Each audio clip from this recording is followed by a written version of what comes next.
Bien, estamos aquí, estamos con el doctor Juan José Pérez Díaz, un hombre que en la medicina sumamente conocido, sobre todo en la nefrología, y en el derecho, pues también con concesiones muy claras sobre temas que nosotros en un futuro también vamos a tratar con él. Así es que nos sentimos también contentos de que ustedes se vayan integrando en el transcurso del programa para que estén al tanto de lo que está pasando en la tarde de hoy en Al Detalle. Oiga ahí. Doctor, si yo conozco personas que tienen problemas de riñones y no son hipertensos ni tienen problemas de diabetes. ¿A qué se debe entonces que la diabetes y los problemas cardíacos sean los que más generen el que una persona colapsen los riñones de una persona? Mire, en el caso de la diabetes, hace unos minutos mencionaba que es una patología sistémica de una evolución muy tórpida. Los pacientes diabéticos, en su inmensa mayoría, terminan haciendo una condición que se llama en nefrología nefropatía diabética, en diferentes grados. ¿Qué es La nefropatía diabética es una condición que acontece como consecuencia de una diabetes mal manejada, con una evolución tórpida de una larga evolución, y el paciente termina siendo una condición renal como consecuencia de la diabetes. Es decir, que es una complicación de los pacientes diabéticos, como dije anteriormente, también de los hipertensos. Entonces, la diabetes, debo decirte que una parte importante de la población cursa con diabetes. Y así como daña el ojo, daña el corazón, pues también pues daña el riñón. Esto es una condición ciertamente muy frecuente. Se ha establecido que al menos 2 o 3 de cada 10 habitantes en el país pueden padecer de una insuficiencia renal crónica, sobre todo siendo diabéticos o hipertensos, y que tienen cierto grado, algún grado variable del fallo renal crónico. Cuando hablo de grado variable, debo establecer la importancia que tiene gradar la insuficiencia renal crónica. Es decir, que hay una forma de tú establecer en qué grado se encuentra la insuficiencia renal crónica. Y la pregunta que Abigail le hace originalmente de que hay personas que no tienen esa condición, ni condición de diabético ni cardíaco. Y sufren de los riñones. Eso explicaba. O sea, recuerde que hace un momento le explicaba que son las 2 condiciones más importantes por las cuales un paciente puede hacer fallo renal crónico. Por ahí otras condiciones, y mencionaba, por ejemplo, la poliquistosis renal, las enfermedades inmunológicas como el lupus. No es infrecuente ver un paciente joven en diálisis. La mayoría de estos pacientes son pacientes que pasan de los 50 años, pues ya se hacen hipertensos o diabéticos, son la población más importante. Pero en un paciente joven, hemos tenido pacientes, hasta niños, yo he visto con insuficiencia renal crónica y requerimiento de hemodiálisis. ¿Por qué? Porque hay en ese contexto, pues hay una condición que se conoce con el nombre de síndrome nefrótico. Es otro tipo de patología, pero que no es infrecuente. Y un 3 o 4 o 5% de los pacientes que están en diálisis, que caen en este tipo de procedimientos, ¿Qué lo provoca? Lo han hecho por una condición de esa naturaleza. ¿Qué provoca esa condición? Es una condición inmunológica, generalmente, en la cual el paciente hace un daño estructural en el glomérulo, y por vía de consecuencia, pues el glomérulo, que no deja pasar moléculas de un tamaño importante, es como si fuera un sedazo. Ajá. Cuando tú ves albúmina en el examen de orina, implica la posibilidad de que esa célula, que se llama glomérulo, aquella que te dije, que tenemos cerca de 1.5 y algo de nefronas, cada una se va dañando. Si tú ves que hay proteína en el examen de orina y por demás el paciente presenta hinchazón, edema generalizado, lo que nosotros le llamamos anasarca, pues hay que pensar en la probabilidad de una glomerulopatía, en cuyo caso no solamente va a aparecer la proteína en orina, sino que al eliminarse una cantidad importante de proteínas en la orina, lo que nosotros le llamamos proteinuria, pues esa cantidad importante de proteína hace que baje en la sangre y la presión que mantiene los líquidos dentro de, de los vasos, pues baja esa presión y por consiguiente pues hay un trasiego de líquido al espacio intersticial, es decir, a la célula, y cuando tú presionas pues se ve la hinchazón, lo que nosotros le llamamos fovea, y conforme también eso pasa, entonces sube el colesterol. Es decir, eso es lo que es un síndrome nefrótico. Y obviamente son pacientes que pueden en algún momento, dependiendo del tipo de glomerulopatía que tengan, porque son varias, estamos hablando de condiciones inmunológicas que salen del contexto de lo común, de aquel paciente hipertenso, diabético, de 10 años de evolución, 15 años de evolución, que hace un fallo renal crónico. Estamos hablando de otra condición que también puede hacer que el paciente caiga en fallo renal crónico. En cuyo caso, si tenemos una condición de esa naturaleza, tratamiento sintomático inicialmente, si no hay un cambio en la función del riñón que implique la necesidad de diálisis, se podría entonces hacer una biopsia de riñón para establecer qué tipo de los 7 o 10 tipos de glomerulopatías que existen, pues uno puede identificarla y conforme la identifica con microscopía electrónica y demás, entonces uno puede establecer el tipo de tratamiento que se va a utilizar.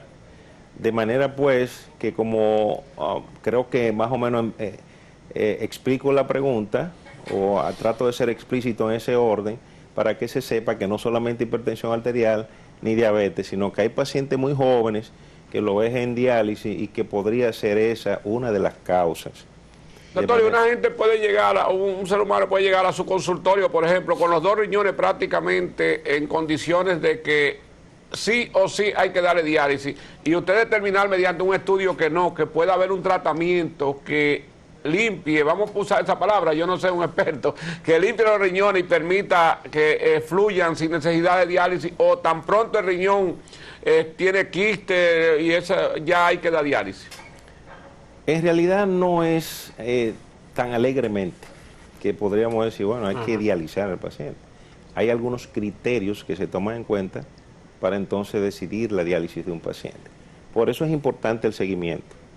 Cuando te hablaba de gradar el fallo renal crónico, trataba de explicarte que conforme se grada el fallo renal crónico, tú puedes establecer en su evolución qué tipo de tratamiento podría ir empleando para enlentecer o detener en lo más posible el progreso al fallo renal crónico terminal. Es decir, tener fallo renal crónico no implica diálisis. Tener fallo renal crónico terminal sí implica diálisis. Cuando hablamos de fallo renal crónico terminal es que ya nosotros hacemos una depuración. Si alguna vez, en algún momento, te han indicado una depuración de creatinina endógena o una depuración de creatinina, lo que están es tratando de valorar qué, en términos porcentuales, digamos, si se quiere, qué cantidad o por ciento de tus riñones está funcionando y qué otra dejó de funcionar. De esa manera podemos establecer el grado 1, el grado 2, grado 3, grado 4, dependiendo de esas cifras. Y eso es un criterio para dializar un paciente. Tiene un paciente que es diabético, con una depuración que baja a 10 o a 20, conforme le hagamos la depuración, entonces podemos determinar que ese paciente, si ya tú vienes viéndolo, el médico, nefrólogo viene observándolo y dándole seguimiento ya de un tiempo, tú puedes determinar qué ir haciendo en cada una de esas etapas. Ahora, si llegamos a la etapa última, que es la etapa 4 o 5 del fallo renal crónico, ya ese paciente debe estar preparado tanto psicológicamente como desde el punto de vista vascular. Psicológicamente porque tiene que ir explicándole la condición que tiene. Es importante saber que independientemente de que yo trate o tratemos de aminorar el fallo renal crónico es inexorable, su progreso es inexorable. Quiere decir esto que independientemente de lo que hagamos, muchas veces el paciente progresa hacia el fallo renal crónico terminal. Y es más, en ocasiones el paciente tiene un fallo renal crónico que está estable. Y de buena primera el paciente hace un cuadro diarreico importante y entonces el paciente pasa de un cuadro renal crónico estable a un crónico renal agudo. Es decir, la parte crónica se agudizó y en ocasiones tú tienes que dializar también el paciente. Y eso es un criterio. Estamos hablando de criterios de laboratorios que los anglosajones, los norteamericanos, utiliza mucho ese criterio para dializar los pacientes. Nosotros no vamos más con los síntomas del paciente. Y el paciente empieza a hacer sintomatología con una depuración baja, un paciente que hay que ya valorar la probabilidad del procedimiento de diálisis. ¿Cuáles serían los síntomas que a mí me harían ir a donde usted, para que usted chequee cómo andan los riñones míos? Bueno, mira, es importante connotar que si un paciente es diabético o es hipertenso, y usted, supongo que alguno de nosotros aquí ya lo es, por la edad, por el tiempo, porque no estamos tan jovencitos. No hay duda. Ese paciente, si se ve con su cardiólogo, es pertinente que a la vez le diga a su cardiólogo que le refiera al nefrólogo. Si ya acabamos de mencionar que son la patología pivote, o más importante, patologías eslabones, diría yo, que hacen que el paciente curse con un fallo renal crónico, creo que lo correcto es que de manera temprana también sea visto y se haga una prueba, se haga un clearance, un aclaramiento renal para ver cómo ese paciente está funcionando o cómo está la fisiología de ese paciente en particular por el solo hecho de ser diabético o hipertenso. No podemos esperar los síntomas, porque acababa de decir hace un momento que si tú esperas los síntomas, recuerda que es una patología que no avisa. Y puede ser que en un momento tú tengas una anemia que llame la atención y tú termines en un hematólogo. Sin embargo, el problema de la anemia no es por hierro, ni por mucho nada que ver con hierro, ni nada que ver con un hematólogo. El hematólogo puede diagnosticar fácilmente que el paciente tiene un fallo renal crónico. Ustedes se preguntarán por qué. Es sencillo, porque el riñón no solamente produce excreción de sustancias, no solamente produce excreción de solutos, no solamente produce eliminación de tóxicos y demás, sino que por demás hay otras condiciones denominadas biológicas que también hace el riñón, como por ejemplo la formación de eritropoyetina. ¿Y qué es eso? La eritropoyetina es una hormona o prohormona precursora de glóbulos rojos. Es decir, que cuando hay un hematócrito bajo, por alguna razón, entonces la eritropoyetina, como una manera de lograr lo que se llama la homeostasis o el equilibrio, manda la eritropoyetina a la médula del hueso, donde se produce la eritropoiesis. ¿Eritropoiesis qué es? La formación de más glóbulos rojos. Entonces la eritropoyetina manda la información y se libera más glóbulos rojos para mantener un buen hematócrito o un buen hemograma. ¿Podría una persona estar caminando en la calle, tener diabetes? Eso pasa muchísimo, no lo sabe, pero a consecuencia de eso, que estén colapsados los riñones y no haya tenido un síntoma, un dolor o una inflamación, y que cuando el médico pues le haga una sonografía determine que sus riñones están lacerados. Mira, es muy importante eso que acaba de mencionar, porque como decía anteriormente, no hay una sintomatología. El paciente te puede llegar con fatiga, te puede hacer náuseas, vómitos, y entonces cuando tú valoras la historia clínica del paciente o valora los antecedentes patológicos del paciente, usted es hipertenso, sí, anemia, bueno, el paciente hay que hacerle uricreatinina y valorar una depuración. Sabiendo eso, pues ya nosotros tenemos el punto de partida para establecer un diagnóstico en base a lo clínico y en base a los laboratorios. Y ahí mismo, entonces, es importante detenernos en entender cómo yo puedo establecer el diagnóstico. Y obviamente lo primero, los síntomas, acabamos de mencionar algunos.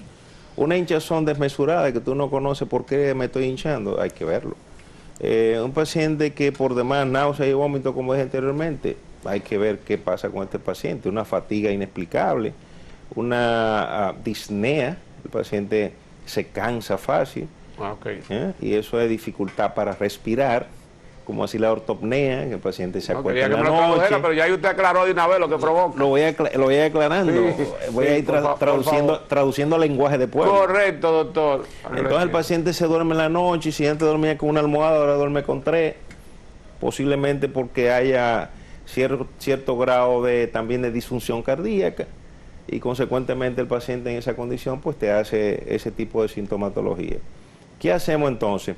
debemos hacer las pruebas de laboratorio, Sí. La química sanguínea, el hemograma y algunas, digamos, herramientas diagnósticas que utilizamos para determinar, también completar el andamiaje diagnóstico. Y una de estas condiciones, es decir, procedimientos que hacemos, es la sonografía, la tomografía. En la sonografía vamos a encontrar riñones pequeños, lo que nosotros le llamamos riñones hipoplásicos, que son pequeños, ¿verdad? En su medición, que debería ser de 12 de largo por 6 de ancho y 3 de grosor. Entonces, cuando están, digamos, más pequeños, eso es un signo sonográfico de que el paciente cursa con insuficiencia renal crónica. Como todo y como toda patología, se puede establecer, ¿no?, que el diagnóstico se hace siempre con la clínica que presenta el paciente, los laboratorios que hacemos y los procedimientos diagnósticos que utilizamos los médicos para, entonces, digamos que establecer el diagnóstico correcto. Doctor, ¿cómo se garantiza a un ciudadano, una persona, mantener los riñones a flote sin necesidad de llegar a ese procedimiento de diálisis? Importante pregunta, porque es correcto la prevención.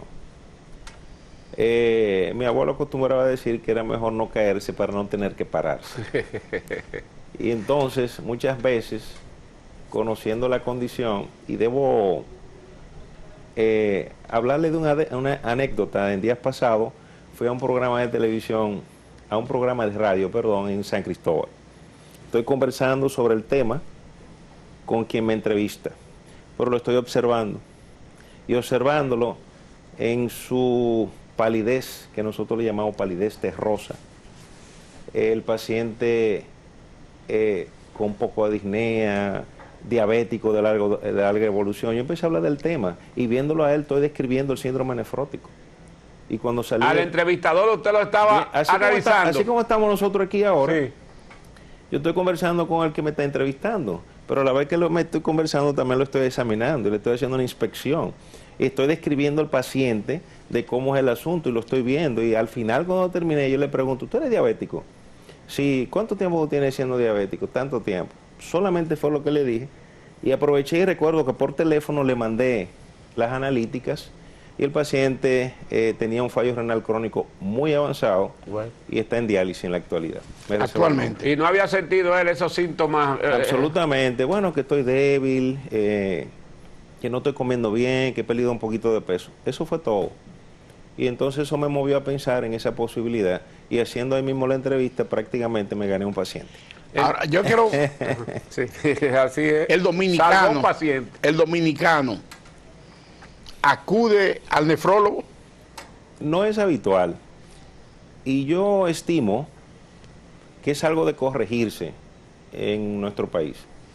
No es común. De hecho, te diría algo. Hay muchas personas que te preguntan, ¿y qué es eso de ser nefrólogo? Y la gente se pierde, ¿no? Y otros confunden el nefrólogo con el urólogo, cuando el nefrólogo lo que trabaja eminentemente condiciones clínicas de un paciente y el urólogo sencillamente lo que trabaja la parte quirúrgica. Nosotros trabajamos lo clínico. Yo puedo hacer el diagnóstico de un cálculo y dependiendo del tamaño del cálculo podría con medicamentos mejorarlo, pero obviamente, naturalmente, cuando ese paciente ya tiene un cálculo situado en X lugar del riñón con un tamaño considerable, ya ese paciente con digamos, una obstrucción importante, lo que le llamamos uropatía obstructiva al paciente, que es una condición por la cual el paciente puede caer en diálisis también. Si tú tienes dos cálculos, los cálculos tapan los dos riñones y ahí los dos riñones no están funcionando bien, al final el paciente termina siendo un fallo renal crónico si tú no corriges la obstrucción. Doctor, y el implante de riñones, ¿una persona puede recibir un implante de los dos riñones o solo de uno? Generalmente, y no digo generalmente, lo correcto es un solo riñón que se trasplante. ¿De acuerdo? Si el paciente, eso es, debo decirlo también, es otro tratamiento paliativo del fallo renal crónico, como la diálisis peritoneal, Hablé inicialmente de la hemodiálisis, que ese tema que yo quería que usted me lo ampliara, doctor, sí. ¿Qué es correcto, o sea, tú tienes tratamiento de sustitución de la función del riñón. Mencionar que son solamente tratamientos paliativos. No es un medicamento que yo receto y el paciente se curó. Desafortunadamente son solamente, digamos, que tratamiento de paliación. Lo es también el trasplante, a pesar de que es el mejor de todos, no deja de ser un tratamiento también de paliación, un tratamiento paliativo. ¿Qué se hace? Tú tienes un paciente que tú le haces una especie de estudio, le haces un estudio y valora el donante y el receptor, haciéndole estudios de histocompatibilidad, lo que nosotros le llamamos HLA o cross-match. Entonces el paciente, digamos que identifica o se identifica con su donante en ese término y se valora la posibilidad del trasplante sobre la base de eso, y iniciamos entonces a hacer todos los, digamos, todos los laboratorios y procedimientos al donante. Al donante, porque tenemos que tratar de determinar, en el caso de donación vivo emparentado, el vivo emparentado es el primo, el sobrino, el papá, la mamá o el hermano, con la disposición de trasplante o de donación. Entonces, cuando ese paciente ya está en disposición de donación, nosotros tenemos que hacer todos los estudios pertinentes a los fines de determinar que ese paciente no cursa con alguna condición que contraindique el trasplante. Sí, y es correcto, se puede trasplantar el paciente de donante vivo, como también de donantes fallecidos.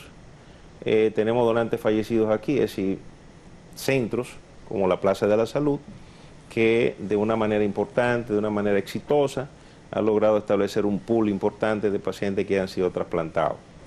Hace apenas 2 semanas vi un paciente que tiene un centro de poner adorno de carro, ¿no? Ajá. Un autoadorno. Y ese paciente tiene aproximadamente 23 años de trasplante, 22, 23 años. Uepa. El trasplante... ¿Y hay la cultura de donar en República Dominicana? No hay cultura, en realidad no hay cultura. Yo tuve la oportunidad de estar en Barcelona, en donde pude formarme en este tipo de procedimiento, aunque no lo hago regularmente, pues me dedico más a hacer el procedimiento de hemodiálisis. Y allí pues existe una ley que establece que el paciente que no tiene, que en vida no determinó la intención de no trasplantar, pues es un paciente con potencial de que se le extraigan sus órganos y entonces trasplantárselo a un paciente. ¿Puede durar mucho tiempo, más por encima de 20 años que dice que tiene ese paciente, sí, es un trasplantado? Sí, es probable, así como pacientes de diálisis, que pueden durarte mucho tiempo. Debo mencionar el pronóstico de vida de un paciente en diálisis que sea renal, a veces que sea diabético, 5 años, 6 años, el hipertenso puede durar un poco más de tiempo, a veces dura mucho más tiempo. Yo en lo particular, el paciente que más tiempo he tenido en procedimiento de diálisis tiene como 17 años en diálisis. ¿Puede salir un paciente de diálisis de ese proceso y tener una vida normal nuevamente? Sí, claro, después que se trasplante. ¿O te refieres a interdiálisis? A interdiálisis, exacto. Interdiálisis, sí, claro, el paciente sale de su procedimiento de diálisis, depura bien. Debo mencionar que es un procedimiento bastante seguro, sofisticado, que utiliza una máquina de hemodiálisis. Hay diferentes tipos de máquinas, desde la Fresenius, la Baxter. ¿Muchos se quedan en el procedimiento, doctor? No, en realidad se quedan en su casa cuando no se quieren dializar. Doctor, muchísimas gracias. La verdad es que es muy interesante la participación suya en el programa y nos hace que nuevamente lo estemos invitando, porque Abigail y yo sé que vamos a recibir la presión de los televidentes de que usted aporte más datos, porque este tema no se trata mucho en televisión. Sí, así es, no se trata mucho, y creo que debemos informar a la ciudadanía sobre lo que es el fallo renal crónico y la importancia del fallo renal crónico. Muchas veces nos hemos adentrado en el asunto del COVID y otras condiciones que son importantes, no dejan de ser importantes, pero hay otras condiciones importante como es el fallo renal crónico dentro de lo que se denomina en patologías catastróficas. Muchas gracias, doctor. Muchas gracias. De verdad que es y para nosotros un compromiso ya suyo de volver al programa próximamente para seguir hablando de nefrología. Señores, ustedes han visto al doctor José Pérez Díaz cómo nos ha aportado datos que tanto a Abigail como a mí y a ustedes le va a servir para que nos hagamos los procesos y determinemos que él no tenga que venir al programa y examinarnos y mandarnos la analítica. Así es que muchas gracias, doctor. Bendiciones. Y a ustedes, amigos televidentes, les decimos que es mejor arriba con presión y no abajo con depresión.